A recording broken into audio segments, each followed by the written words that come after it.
Olá, meu irmão, minha irmã. Segunda-feira, dia 14 de outubro, 28ª semana do tempo comum. Vamos refletir juntos o evangelho de hoje. O padre quer lembrar você que me acompanha nesse momento pelo YouTube. Dá o joinha, dá o like, marca aí.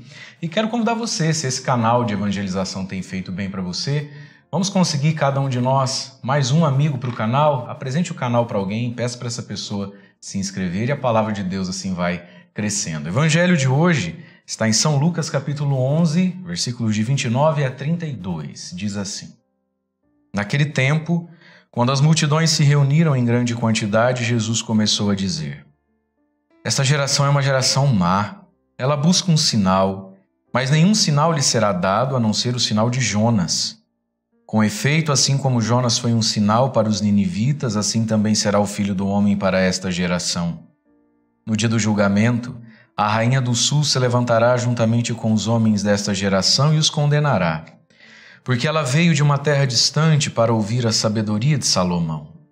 E aqui está quem é maior do que Salomão. No dia do julgamento, os ninivitas se levantarão juntamente com esta geração e a condenarão, porque eles se converteram quando ouviram a pregação de Jonas. E aqui está quem é maior do que Jonas. Palavra da salvação, glória a vós, Senhor. Irmãos e irmãs, Jesus está falando no evangelho de hoje sobre um critério para o julgamento.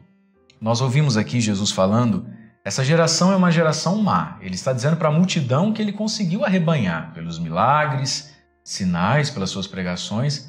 A multidão vai ao encontro de Jesus. Mas Jesus não se ilude com multidões. Até porque Jesus não buscava das pessoas afago, afeto. Jesus não estava ali suprindo carências. Jesus é profundamente comprometido com Deus Pai, com a verdade e com a nossa salvação. Por isso Jesus, muitas vezes, diante das multidões, tem falas que a gente poderia dizer assim, são contraproducentes. É como se Jesus fosse espantar o freguês. Mas é exatamente isso que ele faz. Ele olha para essa multidão e diz, vocês são maus, porque vocês ficam buscando um sinal, um milagre, algo assim.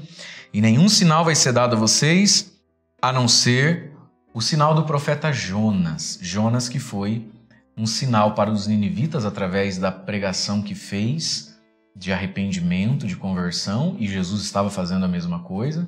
O sinal também do profeta Jonas, que fica 3 dias na barriga da baleia, Jesus que vai passar pela cruz e pela morte para ressuscitar. O grande sinal de Deus para nós, então, é Jesus nessa imagem de Jonas, a pregação da conversão e os 3 dias da morte e ressurreição, a cruz, como grande sinal do amor de Deus por nós. E olha, minha gente, se a gente não cuida, parece que isso não nos basta. A gente lê o evangelho que fala da penitência, da conversão, da nossa vida, que nos apresenta Jesus dando a vida por nós na cruz e ressuscitando, e parece que isso não nos basta, não nos toca, a gente precisa de outros tantos 1000 sinais e buscas. Tem que nos bastar o Evangelho e a cruz de Cristo.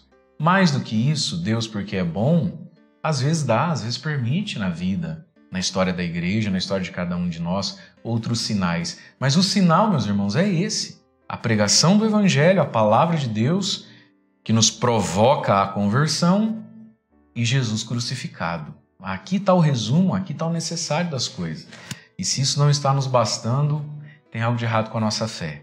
Mas aí Jesus vai apresentar então um critério para dizer o porquê que aquela geração é má e porquê que aquela geração vai ser condenada. Olha lá o que ele diz então. No dia do julgamento, a rainha do sul vai se levantar juntamente com esses homens dessa geração. Então Jesus está propondo uma imagem para a gente entender. O último dia, o julgamento, Deus vai mandar ficar de pé. A rainha do sul e os homens dessa geração, fiquem de pé, e os condenará. Por quê vocês serão condenados? Porque é como se Deus estivesse dizendo assim, olha para a rainha do sul, tá vendo essa mulher? Olha lá. Ela veio de uma terra distante para ouvir a sabedoria de Salomão.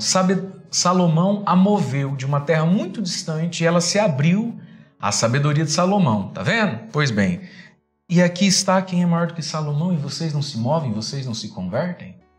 Aí Jesus dá outro exemplo. No dia do julgamento, os ninivitas, lá do tempo de Jonas, né? Se levantarão juntamente com esta geração, vai ficar todo mundo em pé diante de Deus, e os ninivitas condenarão vocês. Por quê? Porque eles, estão vendo esses ninivitas aqui, ó? Eles se converteram por causa da pregação de Jonas. E aqui está quem é maior que Jonas e não consegue converter vocês. Veja, meus irmãos, é isso que Jesus está dizendo. Salomão era sábio? Era, mas não era tão sábio quanto Jesus. Jonas foi um grande pregador da conversão? Foi, mas não era grande como Jesus. E Salomão e Jonas moveram pessoas. E vocês não se movem diante de mim, que sou muito, muito maior do que Salomão, do que Jonas. E aqui tem algo para a gente pensar. Quem tem nos movido?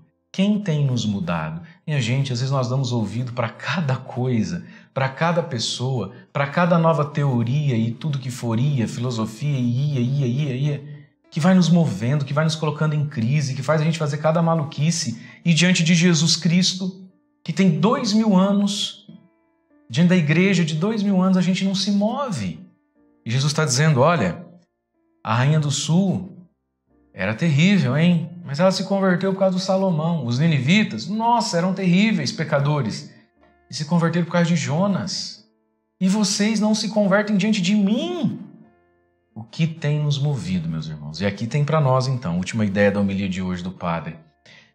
Nós precisamos entender isso. Jesus Cristo é maior do que qualquer Salomão. Jesus Cristo é maior do que Jonas. Não igualemos Jesus a qualquer tipo de discurso, a qualquer tipo de pessoas. Não comparemos Jesus com nada nem ninguém. Jesus é superior a qualquer Salomão. E sabe o que eu vejo com tristeza? É que algumas pessoas vivem na incredulidade, algumas pessoas não se dobram a Deus. E não é porque elas estão citando o argumento de um Salomão, de um grande filósofo ou teólogo, não, porque hoje em dia as pessoas nem leem um livro mais, né? Mas quantas pessoas igualam Jesus não a um filósofo, a um pensador, igualam Jesus a si mesmas. Jesus diz algo, mas a minha avareza diz outra coisa. Logo, a minha avareza está certa, Jesus está errado. Jesus diz algo, mas a minha preguiça diz outra coisa. Quem está certo? A minha preguiça e não Jesus. Jesus diz algo, né? Mas aí a minha sensualidade, a minha carnalidade, a minha mesquinharia diz outra coisa. E aí quem é que me move? Essa minha outra coisa, né? Então, olha, Jesus é maior do que qualquer Salomão, Jesus é maior do que qualquer Jonas, maior do que qualquer pensador, maior do que você mesmo, maior do que o meu próprio eu com as minhas loucuras aqui dentro. Portanto, irmãos, diante daquele que é maior do que todos, busquemos a graça da nossa conversão. Deus abençoe você. Em nome do Pai, do Filho e do Espírito Santo. Amém.